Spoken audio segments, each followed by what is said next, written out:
Здраво, вие слушате Радио Канал 103, ова е емисијата TV103 со своето 82 издание. А денес ќе ви говорам за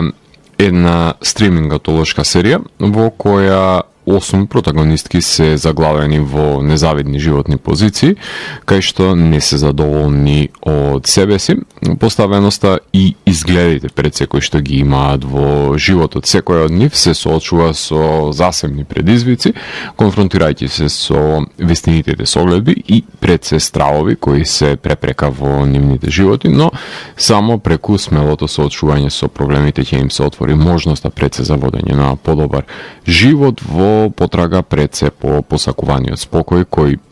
е дофатлив, само ако се излезе од таа редундантна тривиализација во која што се заглавени. Стана збор за серијата Roar на Apple Plus, за која што ќе говорам во 82-то издание на TV103, која е специјализирана радио емисија посветена за актуелни и квалитетни ТВ серии. А на почетокот на емисијата ги слушавме Bloody Sam, односно со 3 композиции кои што се наоѓаат на El Paso Hotel, нивното ново студиско албумско остварување, од кој што можете да слушнеме It Doesn't Matter Anymore, What You Gonna Do и Show Me What You Hide, а во продолжение ќе слушнеме исто така и I Saw You Standing од ова нивно албумско остварување. Стана збор за дуо кое што ни доаѓа од Португалија. Како што можете да препознаете, во нивен манир интерпретираат стонер рок, односно со силни влијанија на дезерт рок, блуз рок, значи комбинација на психоделичен вајб, така што ова португалско дуо знае што точно сака да долови со нивниот звучен бран кој што е погоден за ова жешкото кое што ни представи, така што ќе слушаме уште I Saw You Standing во продолжение и потоа ќе се вратам утре да ви говорам за серијата Roar, така што доколку сакате да знаете кои се тие животни препреки на протагонистките од серијата, тоаш вие сте на вистинската фреквенција,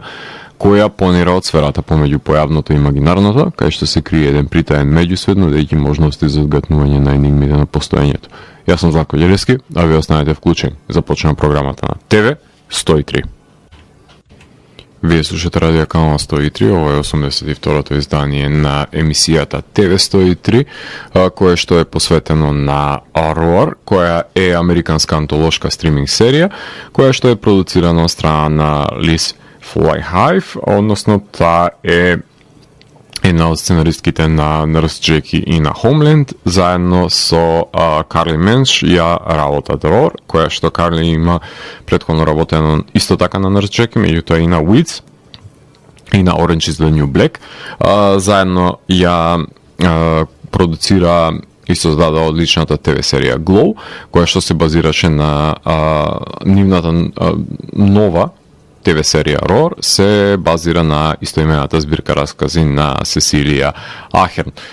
Со емитување на Apple Plus, кои што најчесто се застапени во ТВ 103, за тоа што бираат пред се квалитет. Во последните неколку епизоди, например, ви говорев за Severance и The Shrink Next Door, кои што беа актуелни во изминатите неколку месеци, а во изминатиот период се појавија и The Last Days of Ptolemy Grey, We Crashed, Slow Horses, The After Party, а тековни серии кои што се може да ги следите епизодите додека се објавуваат, се тие од Shining Girls, The Essex Serpent, а додека пак во најава се Blackbird и Loot. Apple сум ви напоменал дека продуцираат исклучиво серии со звезди од А категорија, таков е и случајот со оваа серија, која што има актерки кои секој би посакал да му глумат во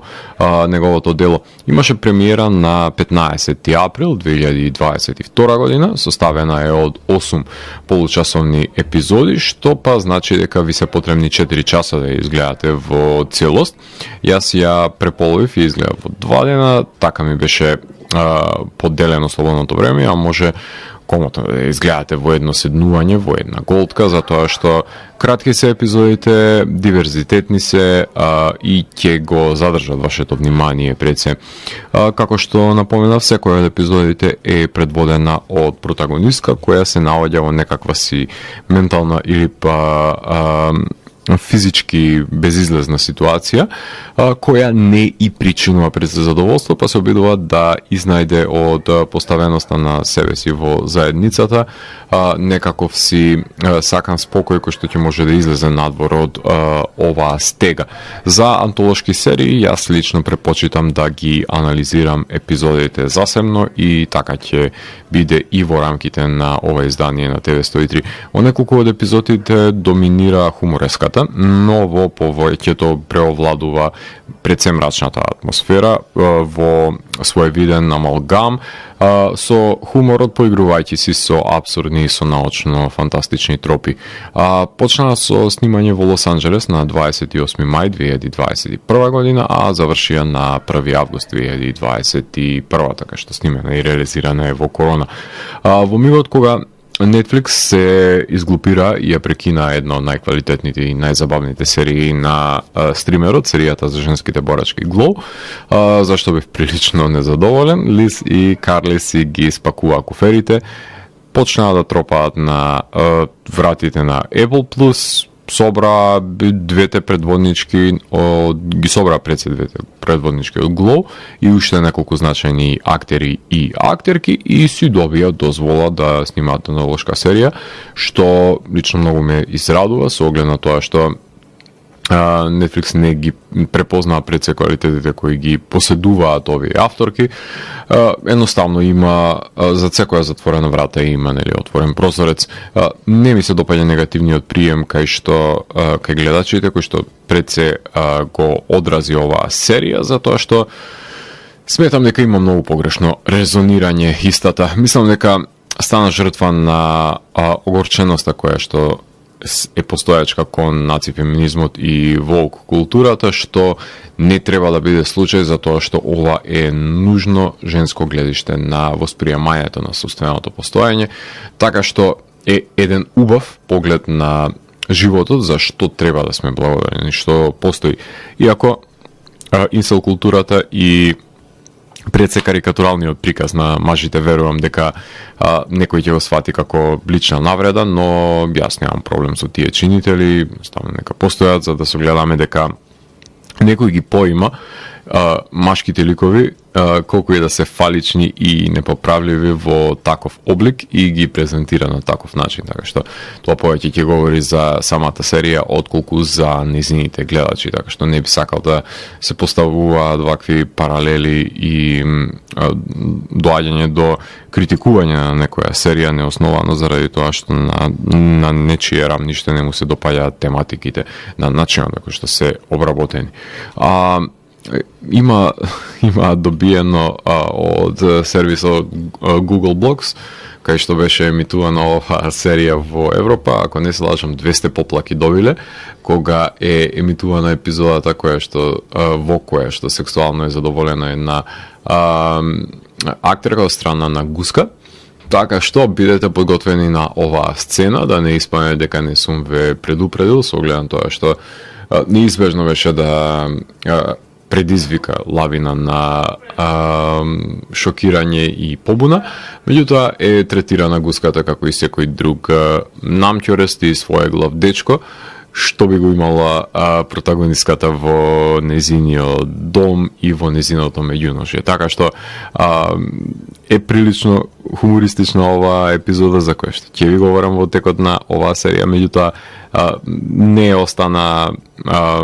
инертни, односно не остана рамнодушни многу гледачи на овој абсурден и бизарен смисла пред се за хумор кој што ја имаат авторките кои ја создадоа оваа серија.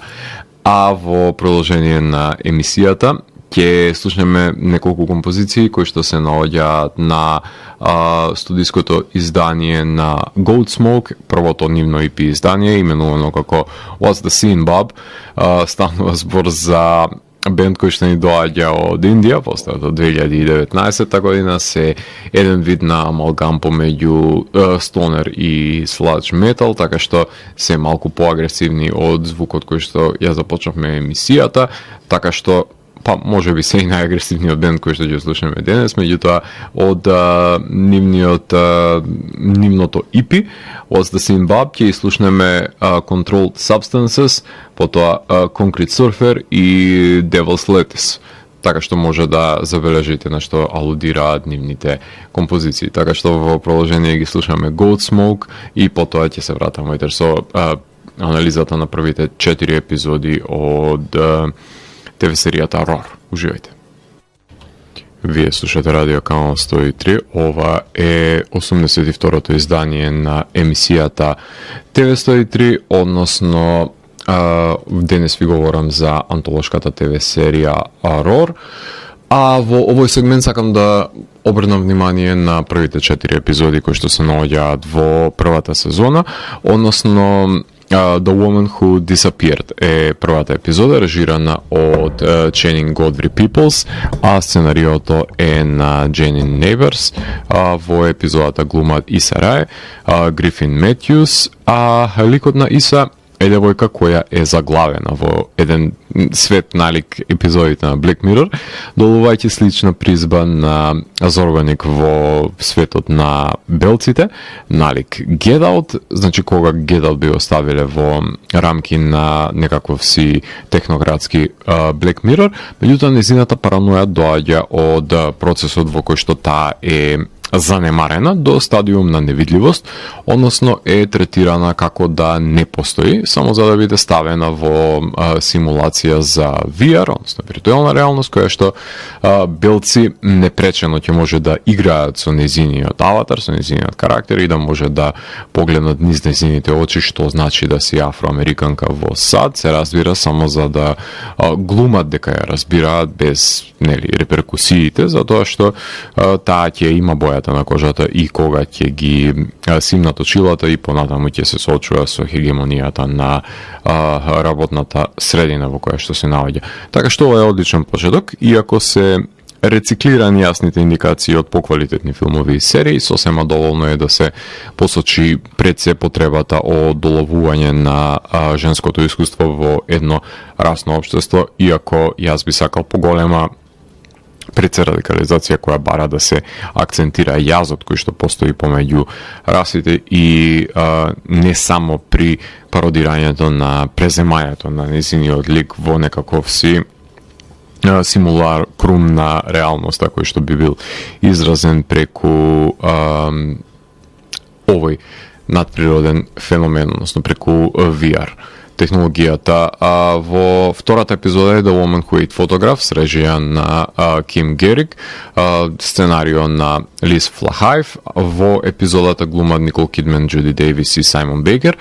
Ликот на Кидман заминува на еден роуд трип со незината мајка, која има деменција, но при тоа се обидува да оживее спомени од минатото и да се присети на нив. Меѓутоа, наоѓа еден многу интригантен начин за нивно евоцирање, односно со јадењето на фотографиите, тие се пресликуваат во незината глава, станувајќи пред еден подвижен фотоалбум кој треба да го пренесе сеќавањето за нив на идното поколение, затоа што без фотографии како да не постоеле ликовите од минатото. Е најелегична епизода која ги посочува јамите на деменцијата и пред се стравот на ликот на Кидман дека можеби и таа ќе се претвори во незината мајка, па затоа ги јаде спомените пред да се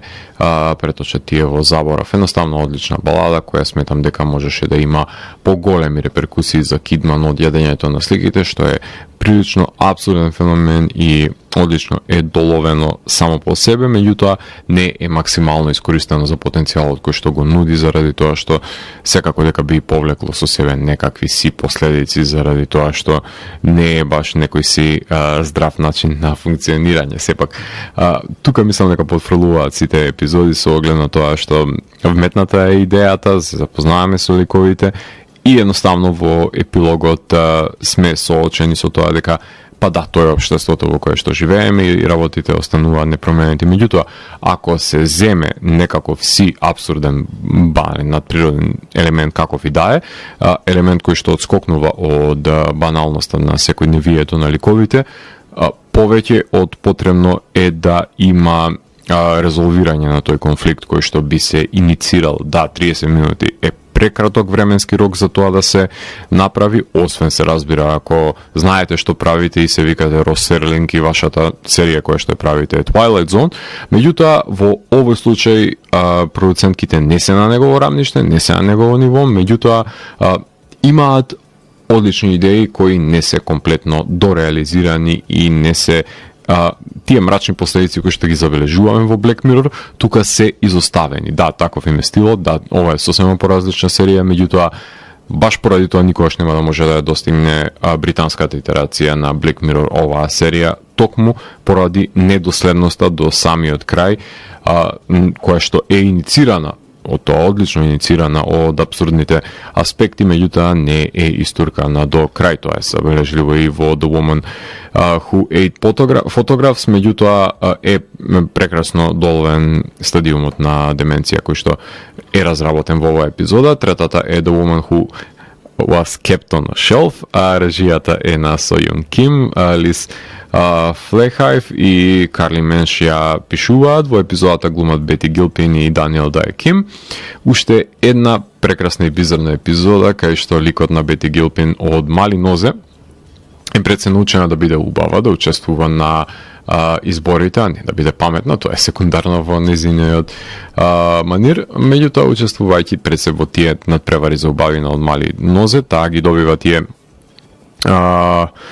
водење од страна на мајката која што ја посочува дека да, ова е патот по кој што треба да се движиш, пак која што ја буквализира незината улога во трофеј сопруга, која што ќе го најде незиниот принц во животната бајка, кој ќе ја постави на полица во дневната соба и ќе ја гледа, инспирирајќи се од неа, и таа поставеност ќе прерасне во професија пред се за неа, откажувајќи се од манекенството додека не го загуби и неговиот сопруг интересот за неа, и таа реши да се симне конечно од полицата и да го сознае животот повторно, танцувајќи на плажата за да го искуси пред се изложувањето кога ќе ја презентира незината нова линија на шминки, значи повторно ќе се реинтегрира во општеството, служејќи за пример на мајките дека не треба да прават кукли во излог од нивните ќерки, и ова епизода која што допира до стадиум на финансиското самостојување, но горчината лежи токму во изложувањето на пиедестал, што е реперкусија на 3 години служејќи како изложбен експонат во домот, без разлика, третирајќи ја буквално како еден од неколкуте објекти за фасцинирање и дури прераснува во некаков си банален израсток на дневната соба со оглед на тоа што и куќената помошничка и луѓето кои што присуствуваат на забава едноставно не им изгледа ништо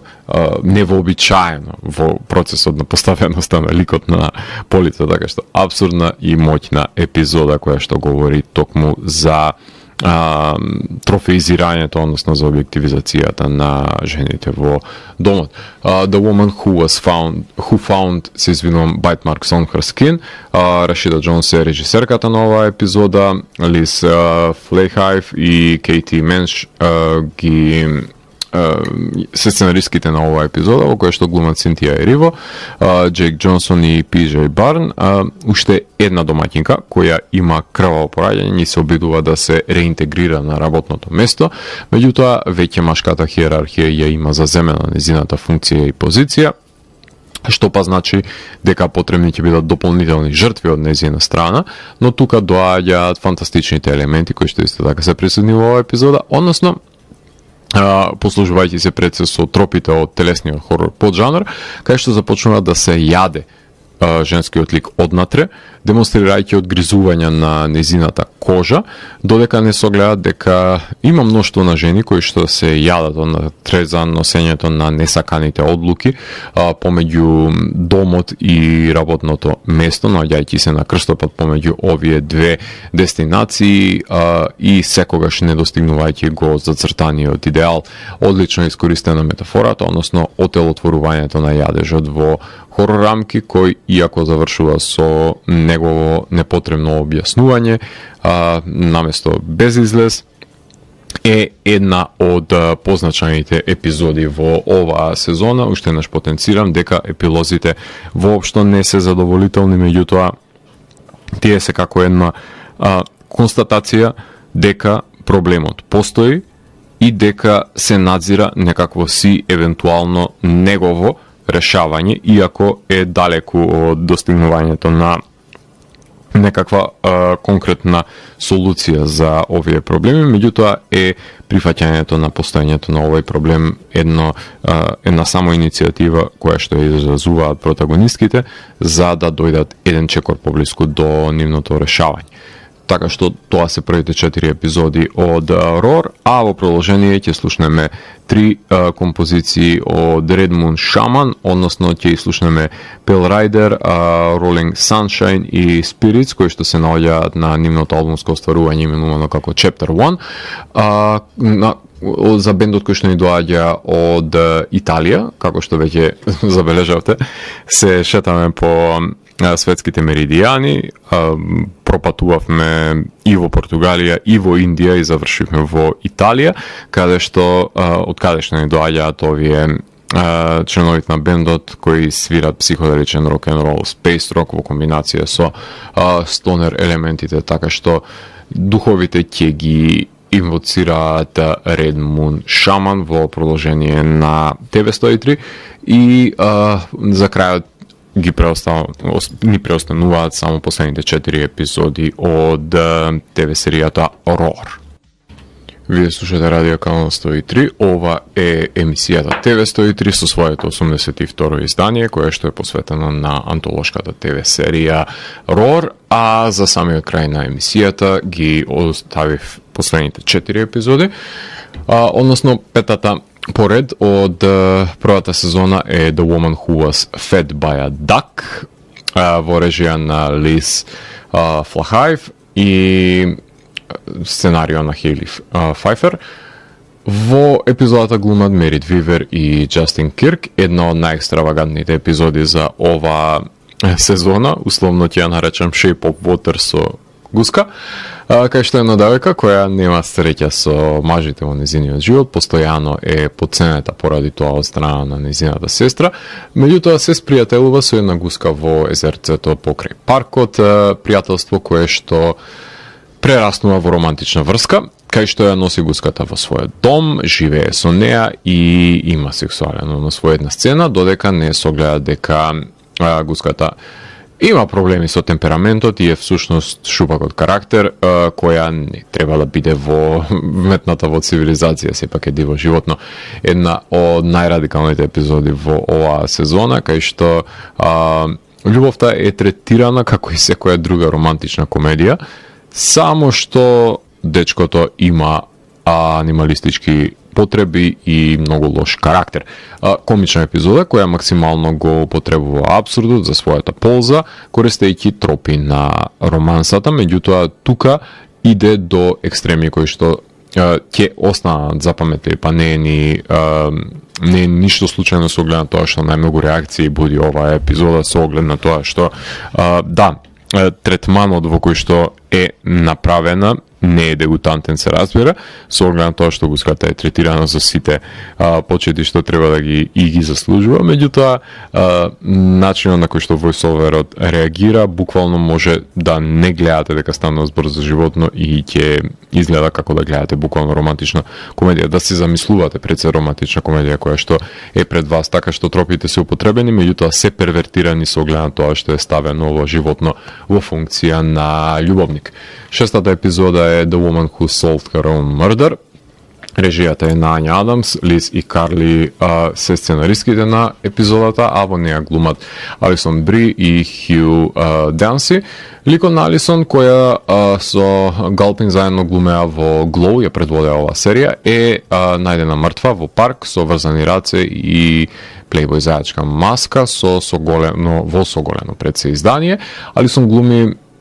некаков облик на вонтелесен дух, кој секогаш е покрај полицајците во обид да го расветли низиното убиство, давајќи им назнаки додека и самата на крај збунето со гледа дека е жртва на инсел културата. Нема да говорам за оправданоста на оваа одлука, мене воопшто не ми пречеше таа осмисленост. Драматуршки ја врши функцијата со помош на многуте ред херинзи кои што треба да се иницираат, а Алисон секогаш ми е причинува задоволство да ја гледам како глуми комични ситуации и ги посочува и ги потенцира во бизарните околности во кои што заглавуваат незините ликови. Така што интертекстуалните референции се присутни во самото дело, иницирајќи ја сопствената Вупи Голдберг, како еден амалгам на оживеан мртовец, меѓутоа кој што дух, односно дух кој што може да говори само со одредени други ликови, како што тоа правеше филмот на Голдберг, меѓутоа исто така се служи со едно установено клише кое го збогатува пред се со социокоментар со оглед на тоа, со оглед точно може да наслушне како се третира нејзиното тело и како се дискутира во поглед на неа и како се карактеризира со погредни зборови без затоа што таа не може да им врати, меѓутоа нејзиниот дух и тоа како ги слуша тие навреди о квалификација и доаѓање до заклучоци кои што не се подкрепени со некаква си фактографија. Така што ова е една исто така од поквалитетните епизоди во сезоната, а една од нив е и седмата, The Woman Who Returned Her Husband, во режија на Квеен Треан, сценарио на Вера Санта Марија. Во епизодата глуми Мейра Сијал и Бернард Уајт. Ликот на Мейра е незадоволна од бракот и решава да го врати сопругот во продавницата кај што го набавила пред 37 години, пред да стапи во брак, па за негова замена зема други сопрузи, но не е веќе проблематична неговата мрзеливост и апатија поради која тој не ја инспирира и не ја задоволува, пак затоа таа го враќа, туку забележува дека не може со новоизбраниците да најде заеднички јазик, кој и тоа како го има воспоставено со нејзиниот сопруг, со кој што согледува дека и таа не е свеќе за мирисање, откако нели соседката ќе си го купи од продавница и ќе си го врати по употребата, а во еден одличен мелодраматичен диалог тој соопштува дека бил демотивиран од нејзина страна, која го прекорувала дека не работел по нејзино и тој едноставно престанал да се труди заради тоа што никој не сака да слуша прекори за тоа како би требало некој да живее. Мислам, тоа е одвратно и банално. Одлична студија за брачната релација која успешно е завршена со крадење од просторијата на сопругот во еден комичен манир, со оглед на тоа што доаѓа до дното на проблемот кај што и двајцата се виновни зашто нивниот брак изгледа на тоа што изгледа, односно заборавиле и двајцата да се забавуваат во него, а не само да се препуштат на меѓусебно служење или на предодредените улоги кои што си ги имаат зададено во нивниот брак, така што тие почнуваат со нивниот брак во 60-тите години уште еднаш. Последната епизода од првата сезона е именувана The Girl Who Loved Horses, исто така режирана од страна на Со Јун Ким. Карли Менш е сценаристката, а во епизодата глумат Фил Стюарт, Кара Хейвард и Алфред Молина. Фейбл ја глуми девојката која што сака коњи и се грижи за нив на ранчот на незиниот татко, но незиниот татко е всушност убиен и таа сака да се одмазди, но попатно ќе се спријатели со ќерката на свештеникот која што живее во незина близина, која па да не ми ти била љубителка на коњи, за разлика од неа. Така што тинеџерското бунтовништво, другарството во одметништво, алкохолизмот, кој што, како што еден од ликовите ќе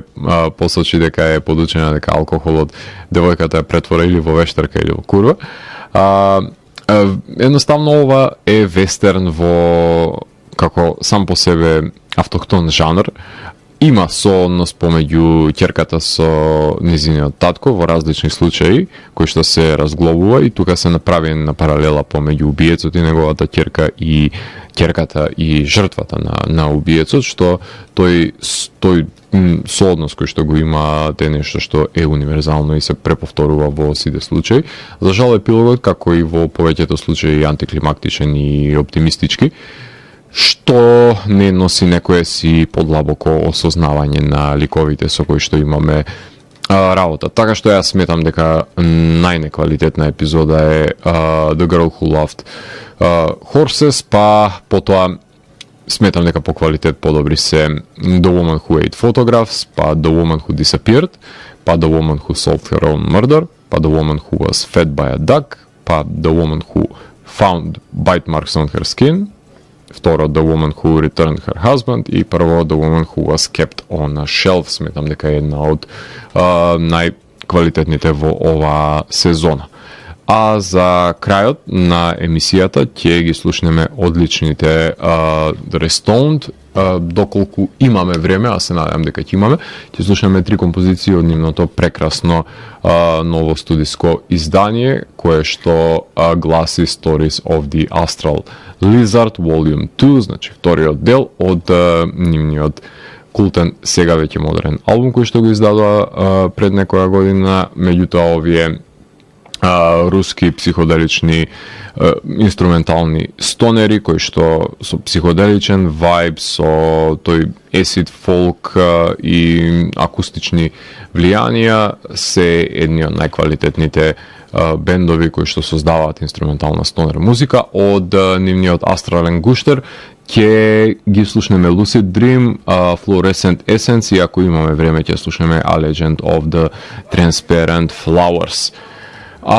Вие го слушавте 82-то издание на емисијата TV103 со Златко Ѓелевски, кај што детално ги анализирав квалитетите и недостатоците на ROAR. TV103 е уникатен сигнал кој се појавува секој четврток на оваа фреквенција и во рок од 2 часа ви нуди длабински поглед во значењето на актуелните ТВ серии. До наредното издание, гледајте ТВ серии и останете вклучени. Чао, чао!